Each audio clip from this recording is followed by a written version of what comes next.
একজন মানুষ হচ্ছে খুব ক্ষিপ্ত হয়ে গিয়েছে যে এত বছর একটা অন্যায়ের শিকার হয়েছে, অত্যাচারের শিকার হয়েছে। ওই জায়গাটা থেকে সবাই আসলে ক্ষিপ্ত হয়ে গিয়েছে যে আমার প্রতিশোধ নিতে হবে, তবে প্রতিশোধ পরায়ণ হয়ে গিয়েছে। এই জায়গাটা আসলে মনে করে দিতে হবে যে বর্তমানে যারা প্রতিহত হয়েছে তারা দুর্বল প্রাণী, দুর্বল ব্যক্তি।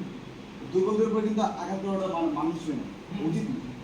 মূলত আমাদের স্মরণ করতে হবে এরা আমাদেরই ভাই।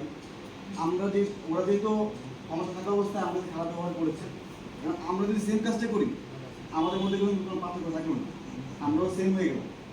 তো ওই জায়গাটাতে বুঝতে হবে কোনো সংঘর্ষে না যে কীভাবে শান্তিপূর্ণভাবে আন্দোলন মানে প্রচেষ্টা করা যায়, সেভ করা যায়, ওই জায়গাটা আমাদের ম্যানেজ করতে হবে। এবং এই অবশ্যই সবার মতামত দিয়ে এখানে যেহেতু আমরা সবাই কামিয়েশ্বরের মানুষ, এখানের সম্পদ ভাই বন্ধু সবাই আমাদেরই। তো এই জায়গাটা বোঝাতে হবে যে আমাদের সম্পদ আমরা নষ্ট করছি।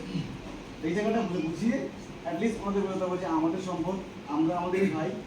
এই পয়েন্টটা কি দাঁড়াইলো যে আমরা সচেতনতা ক্রিয়েট করব, তাই না?